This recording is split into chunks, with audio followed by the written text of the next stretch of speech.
Ayan guys, tingnan nyo ang okra. Pakita ko sa inyo yung okra guys ha. Ayan. Okra ba to? Oo, okra yan. Ayan, tumubo na yung okra guys, no? Malapit na tong itanim ng asawa ko. Okra nga.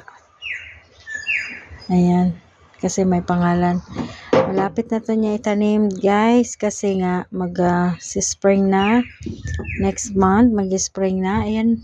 Ano to guys? Dalawang try. But dito guys, meron siyang ibang tinanim din guys, no? Ang tumubo dito yung lofa.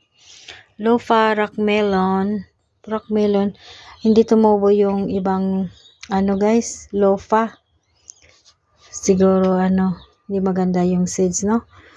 Ayan guys, ang kanyang mga seeds na tinanim few weeks ago.